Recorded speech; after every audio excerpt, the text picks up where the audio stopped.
Well, guys, I just kicked Dr. Cliff out. Welcome to the Dr. G Show.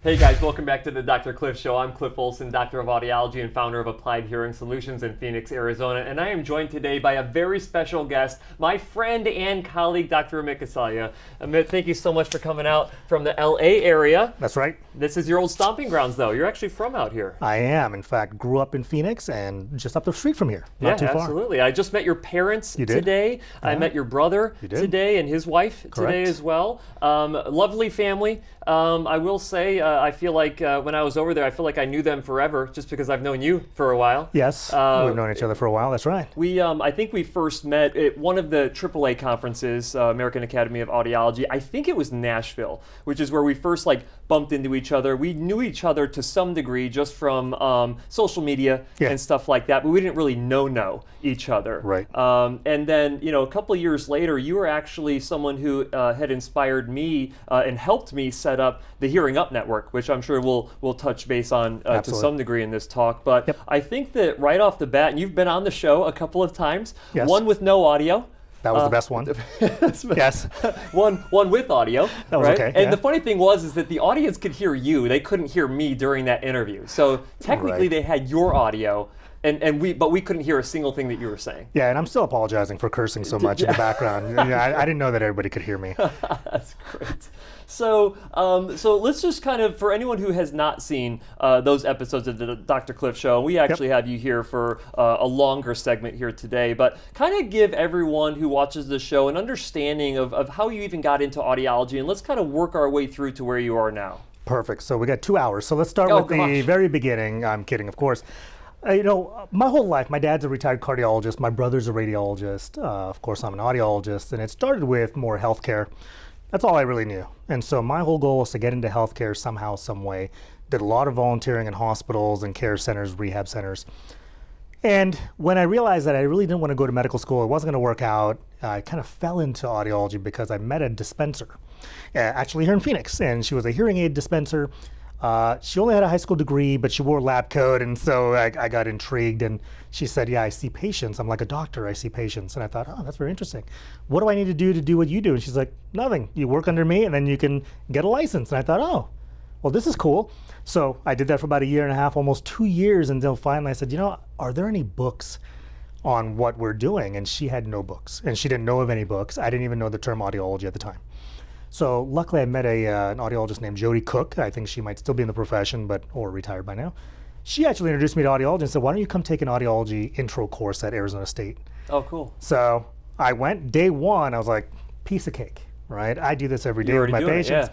Day two, I had no idea what the hell she was talking about, or they were talking about in the class. And I thought, okay, so there's a lot more to this, but maybe it's not as much as I think. I'll tell you, that whole month, summer school, intro to audiology course, level 401, I was blown away at how much more there was versus just this 1 day's worth of information. Yeah. So that's when I realized, I kind of want to pursue this. I talked to the dispenser. She was like, this is great.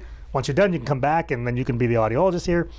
I never looked back. Yeah. And so then I went through, did my schooling, started working I did my fellowship year out in Sun City West, which is just 30, 45 minutes west of here. And great practice, great audiologist there. Great location. It's in the middle of a retirement community, and worked there for about 4 or 5 years. And we had a handshake deal that I would buy out the clinic after 5 years.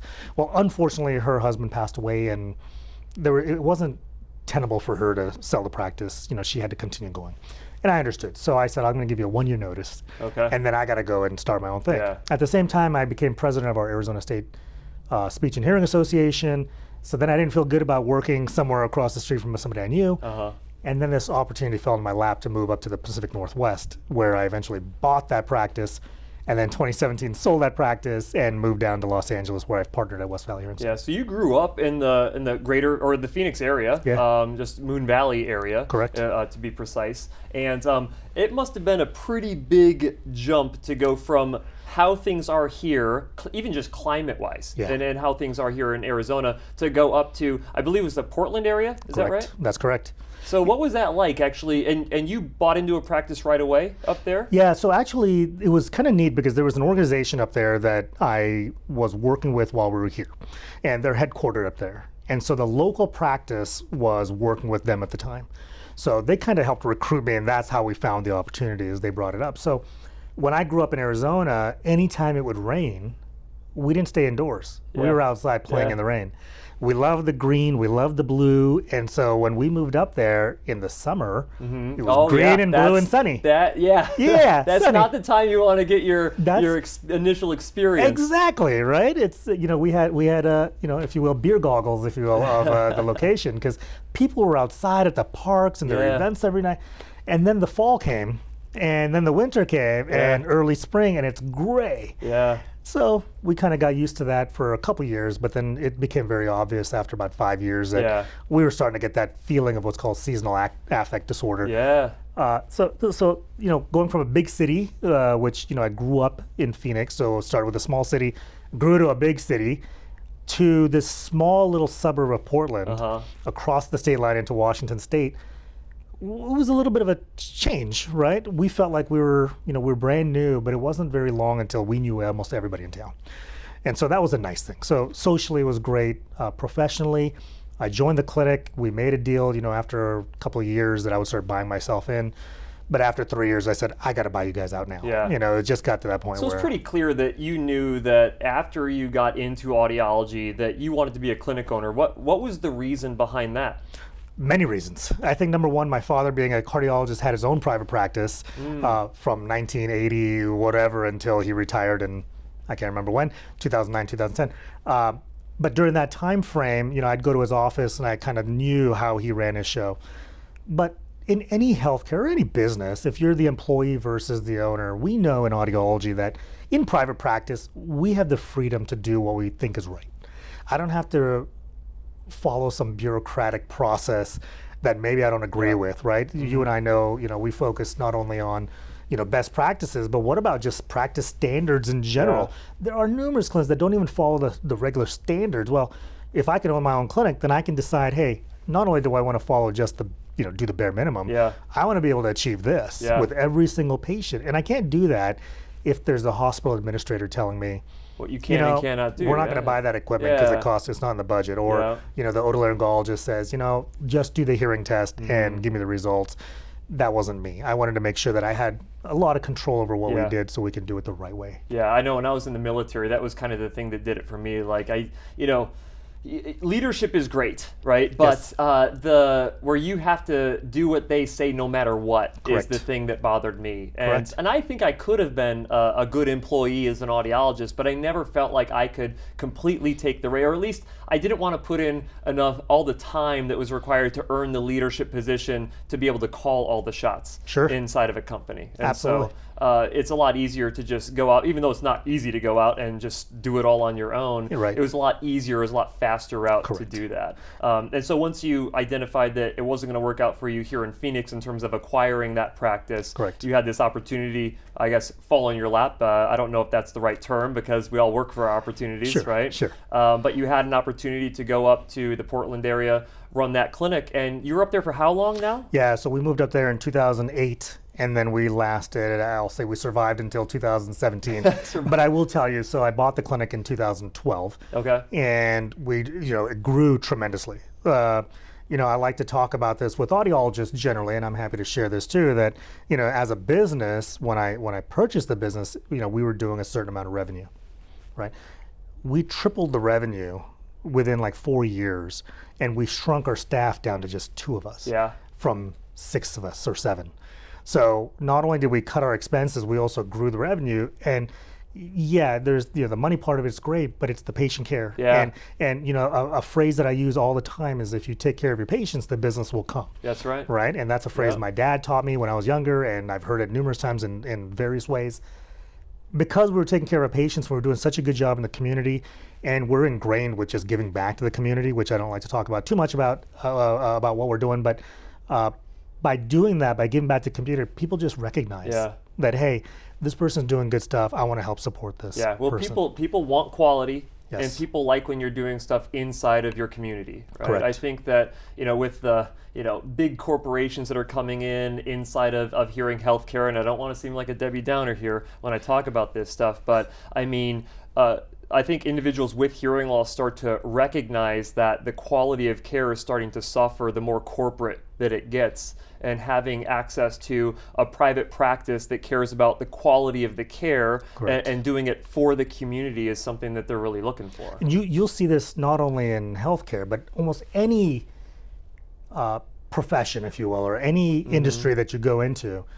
You know, you've got the mom and pops, and then you've got the smaller independent, you know, businesses, but then you got the large retail businesses, and the quality almost goes from best to potentially worse, right? Yeah. And you know, we in the industry, and I have very good friends in this, so I'm not saying anything negative, but there are corporate consolidated clinics that are out there, owned by the hearing aid manufacturer, whether you know it or not. Right, right. And they've only got these set rules, and unfortunately, sometimes the bottom line is all they're looking for. Yeah. Right? Profitability. Yeah. And there's no real inspiration for the employees to go in and do a really good job. It's just not really intended to be that way. It's really more for the ability to control distribution of their own products. Right? Absolutely, 100%.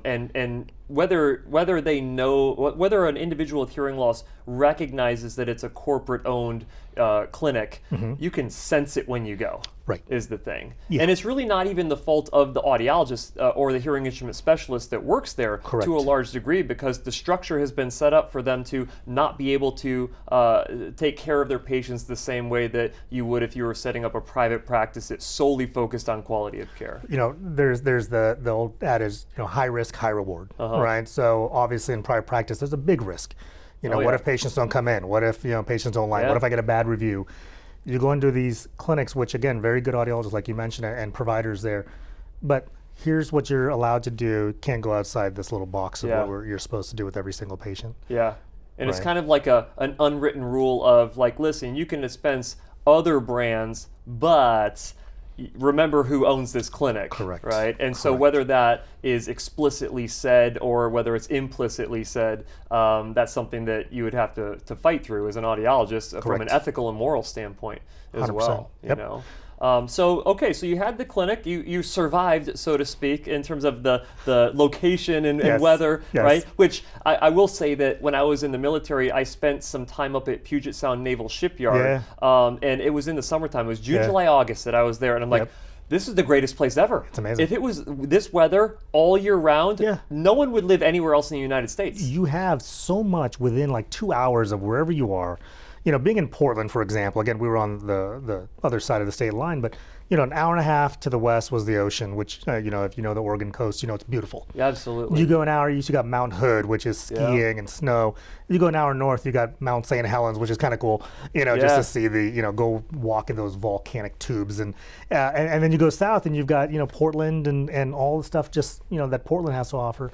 And you're always outdoors. Yeah. I mean, it's absolutely beautiful. If you're an outdoorsy person, summertime out there, that's when you want to go. That's where Ashley and I went, my wife Ashley and I went for our 12-year anniversary. We had to get back up there because, and we did it in the summertime. Good. It's a good time of year. Yeah, because during the fall and winter, you and I wouldn't be able to keep our hair sticking I know, up. right? You know, that's key. It's a huge issue. That is key. That's why I live here, so I can have perfect hair day every single day.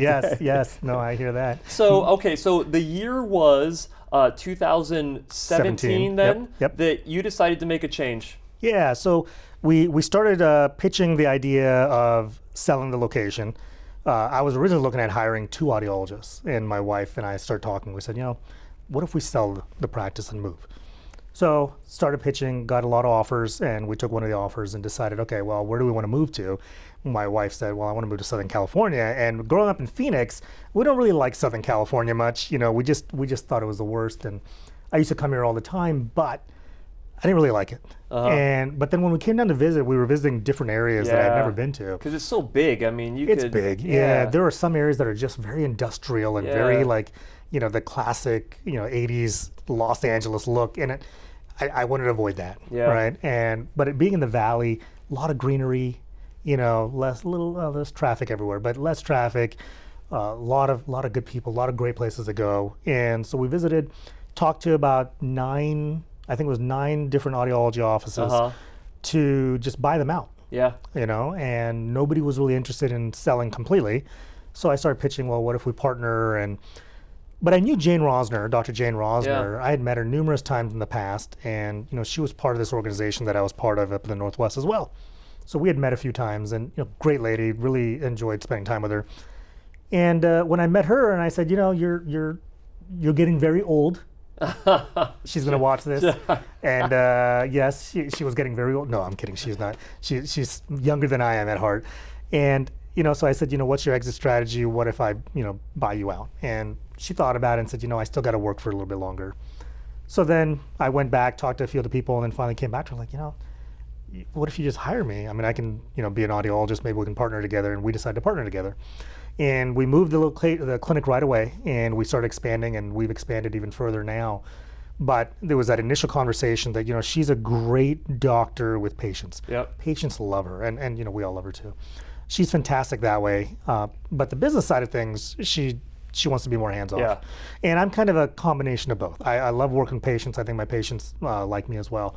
I don't know. I mean, it's hard to like me, and I'm just mean. And Dr. Rosner will tell you I don't like giving my patients buttons or different programs or volume controls, and she thinks that I'm just being mean to my patients, and she's right. I think I want to have all the control. No, I'm kidding.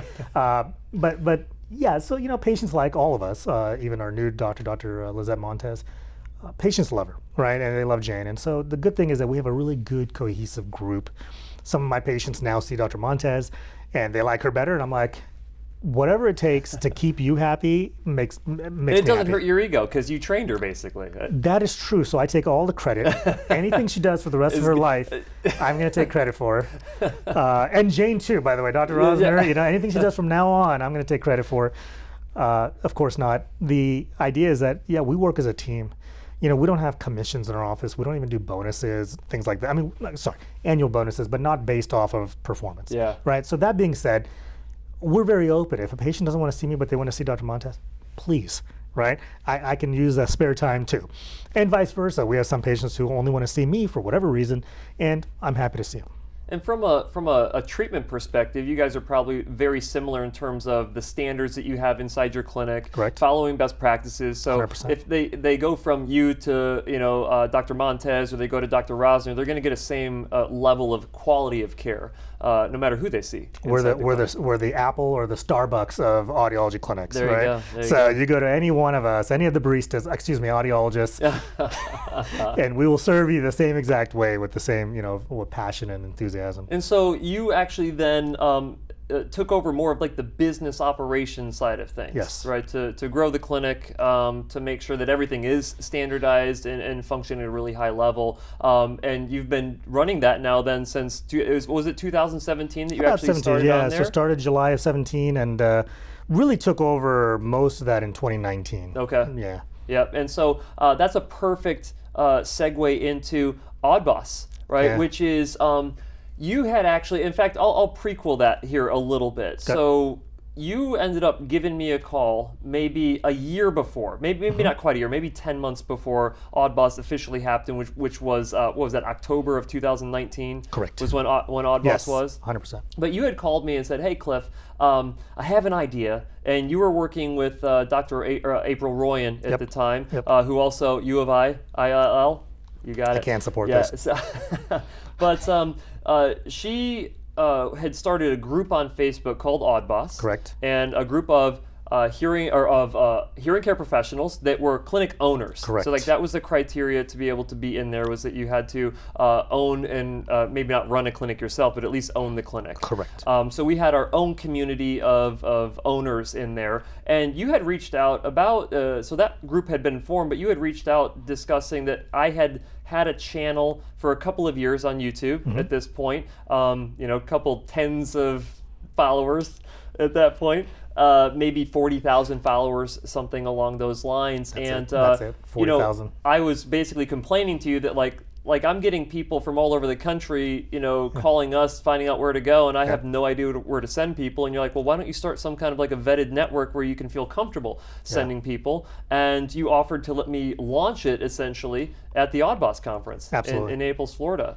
And so, leading up to that, I think is when we started to become more familiar with each other. You were actually part of my advisory board to determine like what would the criteria be like if we did develop this group, and that's what happened. And so we launched it at Oddboss in 2019, and probably had, I don't know, do you remind me how many attendees Oh, I know exactly. We had 150. 150 attendees, and about a third of the attendees signed up on the spot. Yeah. And had that not happened, we probably wouldn't have had the HearingUp network at this point, because there wouldn't have been enough of momentum behind it. And so, you know, I don't think that people realize how much you were involved in the development of that. And now, so I have to thank you for that, first and foremost. And I guess I should thank maybe April too, but you pretty much. She's out there making honey and stuff. That's right. Maple syrup in maple Vermont. syrup, Yes. which I buy plenty. I probably fund her entire maple syrup operation there. I buy so much of that. I give it away as gifts to people too. It's a perfect gift. Doesn't have formaldehyde in it to thicken it. Go figure. I never knew that about. Really? I was going to say, what's my water? Yeah, well, I was talking about formaldehyde. Well, you know, we had a flood here at the clinic the other day. Yes. And, you know, we're not going to just let that water go to waste. We're in the desert here. Yes. So you got to collect the water, and that's what you're drinking right there in that Fiji bottle. Yeah, my eyes are going to turn blue like in the movie Dune. You know, it's like I'm feeling it. Oh, that's great. But let's interrupt for a second. That you know, I don't want you to sell yourself short here. I you know, even though we were on the advisory committee, there's a couple of us on that committee. The reality is, you already had, you know, good content. You had great content already online. You were already focused so much on best practices, which I know a few of us are as well. But you made it so clear that I want to have this network where I don't want to just have people pay to be part of a network and then that's it, right? Yeah. Because we could have made it that way. It could have been just pay to play, you know. A simple cash grab, and you would have made a lot of money, right? Yeah. But the reality is that you went the extra step, which is the most important part of this, is making sure that whoever signs up follows the guidelines to be part of the network, right? I get patients who come to my office. I'm always nervous. I'm like, I wonder if this is one of those patients that Dr. Cliff is sending over to make sure I'm doing all the steps properly. Secret shopping. Secret shopper, yes. So I'm always like, I better be on my best behavior, like even better than normal. Maybe I'll even unbutton my shirt one extra button just to, there you go. No, I'm kidding. It never hurts. Well, it depends on who's doing it. Depends on who's doing it. But I don't want you to sell yourself short. That I think this is your brainchild. You actually did the fantastic job of shaking up the industry. I mean, the reality is that there are people who I always question why they don't like the HearingUp network, and it's probably because we're forcing people to do more, right? Do better. Don't do better for yourself. Do it for your patients, right? That's the end result. And so, you know, thank you, because, you know, the reality is that the profession is better off since you started this whole thing. Well, I appreciate that. I do. I want to leave this profession in a better position than what I came in. And I think everybody who comes into the profession wants to do that. Like, feel like we left a positive mark on the industry and, for more importantly, patients who need to have their hearing loss treated and treated really well. I think the biggest thing is that there was a lot that all those the providers who joined initially, pretty much all of them were already doing best practices. Correct. And it was just, they weren't getting the recognition for it. They weren't, like, patients didn't know that they were following them. And I'm like, if I can help connect the person who wants really high quality care with a really good hearing care professional who's doing things the right way, then I'm doing my job. Right. I mean, you as a patient or a consumer, sometimes it's very difficult to know. Right. Yeah. I mean, the reality is, I can say, yeah, I'm doing best practices, but I'm not. Right. Right. I mean, it's just a simple thing. We talk about RealEar. Well, yeah, RealEar is part of it. It's not the whole thing. But if somebody says, yeah, I did RealEar on you, a lot of people don't know what it is, and you could just trick your patients. Yeah, I did it. I verified everything. The thing is that a patient going into discount hearing aids and they're charging oh, you get 50% off today. Right. There's a question. Chances are you're not going to be getting it. Chances are you're either getting something really cheap or you're definitely not getting the real numbers, or you're not getting that positive or that quality of care that you should be getting. Yeah, and I think another thing, and this has actually come up recently, it's within the context of what we're talking about, but a lot of this stuff with managed care that's happening nowadays. So you've got these third-party, right?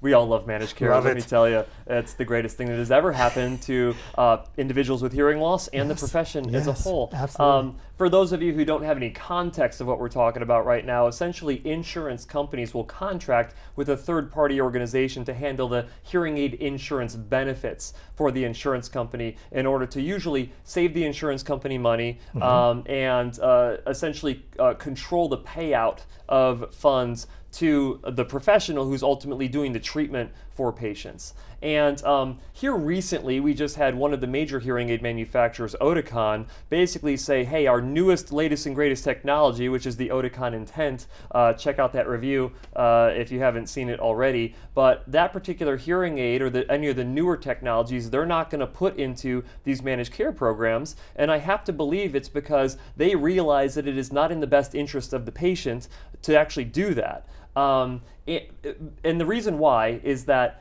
the chances are is that if you go to someone who accepts managed care, and it's not all of them, right? It's not all of them. But chances are if you're going to a clinic that accepts managed care, the reimbursement is so low to the provider that they can't see a reason to even justify following best practices. 100% correct. And so you end up getting a lot of individuals who are not hearing very well, who use their insurance / managed care benefit, because it's really not an insurance benefit. Correct. It's a discount program. Correct. A discount program. discount program. Yeah. And so you have these hearing aid manufacturers that are starting to realize, like, man, this is ultimately not a good look for us if we have a bunch of people wearing our hearing aids that aren't doing well with our hearing aids. And so this has been something that's been a huge dust up here just in the last week. Yeah. And then we actually there was a response from United Healthcare Hearing. Yes. That's like, well, if you're not going to let us have your top technology, then you can't put any of your technologies, even your second-rate brands that you wanted to replace them with. Correct. So, I mean, where do you think this is ultimately going to go? Well, there's two schools of thought, right? So there's some people who are on the industry side who think managed care is going to take over all of audiology. And then there's us, boots on the ground, who know that that will never happen. The reality is that the reason I put those air quotes for discount is I can't tell you how many times. So our clinic, we don't work with managed care. We will not accept, if they have a benefit, a quote unquote benefit from a managed care program, go get it wherever you can get it, right? We're not gonna compete with that. We know what we need to do and what that eventually costs, right? When you go to these managed care programs where they're offering these discounts, you look at the actual number on what they're actually selling that device, and it's just the device. I mean, that's all they're doing. Forget patient care for a moment. The device itself is going to cost you this dollar amount. Most of the time, those dollar amounts are higher. That discounted number is higher than what they could just than what we would privately pay and get everything, right? Now, you can do that bundled or unbundled, doesn't matter. The reality is that that discount is not a discount. That's number one. They use inflated numbers that we don't know where these numbers come from. I've seen numbers like $12,000 for the pair of hearing aids. Okay, we don't, at least we don't in our client. There's some people who do, and that's fine. We don't sell hearing aids for $12,000 a pair, right? So for us, the number is important because, you know, there has to be a value. So for us, our value proposition is, hey, this is how much it's going to cost, and that's the way we do our practice.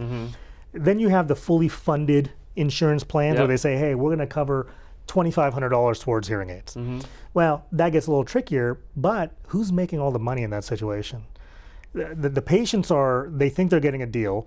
The providers are getting the short end of the stick, which in turn goes right back to the patient who's getting the short end of the stick, because now if I have to do the same amount of work for a fraction of the cost, where am I going to cut corners? Well, it's going to be in patient care, right? It has to be. If I'm going to spend 1 hour with a patient and I know how much it's going to cost me to spend 1 hour with a patient, I can't do that if you're going to pay me 10% of that, or whatever the percentage is.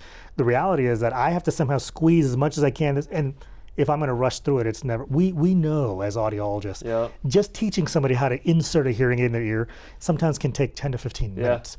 Now, if I have to do a whole fitting in 15 minutes or 20 minutes, it's like, hey, you got to go figure this out at home.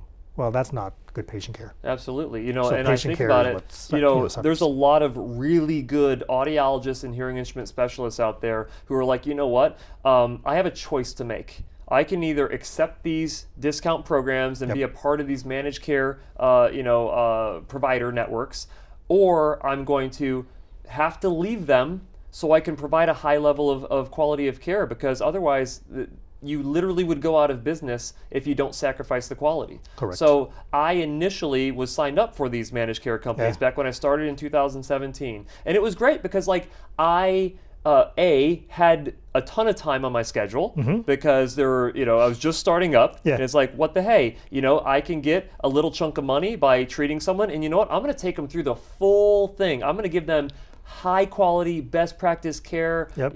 and do it all within that benefit, right? Yep. And once I got to the point where I'm like, okay, I'm getting so busy here that if I end up accepting a managed care patient coming in, I'm actually losing money because I'm not allowing Mrs. Jones, who is going to pay me what I'm actually worth, Correct. To actually serve her. I can't. Correct. And so it became the question of like, am I going to just, reduce quality of care across the board, or am I going to stay with a high quality of care and get rid of managed care? And so I started one by one axing the managed care companies, especially when they started to, as inflation goes up, their reimbursements are going down. And I'm like, what? That makes sense. Like, how is it? Anyway, I'll get off my soapbox with that. But so you had said that there are providers out there who believe that the sky is falling with it. Of course. And you and I are on the other side of that, which is, Absolutely. listen, there's always going to be people out there who want really high quality care, and they're going to be willing to pay for it. And sometimes you don't even have to pay more for it. You can literally pay the same amount of money, get high quality care, and you're not giving the majority of the quote unquote profit of that to a company that serves no benefit, Correct. right? Yeah, in the all entire they're doing equation. is they're taking from one hand, passing it off with the other hand, Yep. and they're collecting a big chunk of the That's fees. That's right. Which And makes so, no sense. But I don't think anyone who lives in the United States is shocked by healthcare not working efficiently or correctly. But it is what it is. That's a story for another day. Absolutely. Yes. So you've got your clinic. What's your clinic name out in California? It's called West Valley Hearing Center, and it's founded in 2001 by Dr. Jane Rosner. There you go. And then now you're here to work along with Jane. It sounds like, you were bought in to the clinic back in 2017. It's 2024 right now. I imagine Jane has another 20 years to go. Boy, I sure hope so. Yeah. I sure hope so. But it sounds like Lizette, Dr. Montez, is a rock star inside of the clinic, and she's even getting into some leadership inside of the profession. She is. She had a good person, probably the best person to teach her and train her. I'm kidding. It was me. I think I did a training call with her to kind of teach her a couple of things where she was lacking from your training. I'm so glad you did that because no, she's great. She graduated from Cal State Northridge. It was the first graduating class with a doctorate of audiology. So unfortunately, her and her classmates were the minesweepers, if you will, and that program had to learn a lot of things. Yeah. However, the good news is there are a lot of very, very good doctors or audiologists around LA that a lot of us got to help. And so Dr. Montez is doing great. And I already forgot what your question was. Oh yeah, so the clinic, where it's at, and Yes. then in terms of who's there, and then what's the future of the clinic? Yeah, good question. So Dr. Montez is doing great. So we're hoping that she's going to continue this legacy going forward. Like you said, Dr. Rosner is going to last another 20 years. I don't know if I'm going to last 20 years. However, we want to grow these younger audiologists. I'm a staunch private practice audiologist.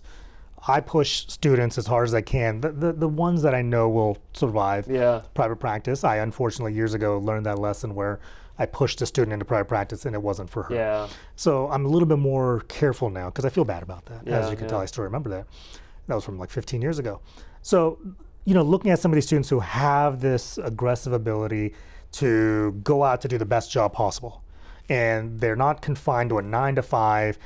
We like rules, but the reality is that we think the future, the practice is going to continue growing. We've grown within our own location quite a bit, so we've doubled our space. We have psychologists in our office now. We included balance care. We're still doing a lot of hearing aids and hearing testing. We do a lot with tinnitus as well. And in terms of leadership with these young audiologists, Dr. Montez, she's catching the bug, I think. And she got nudged into joining the California Academy of Audiology board. That's awesome. So I'm on the legislative committee just because I like to do what I can.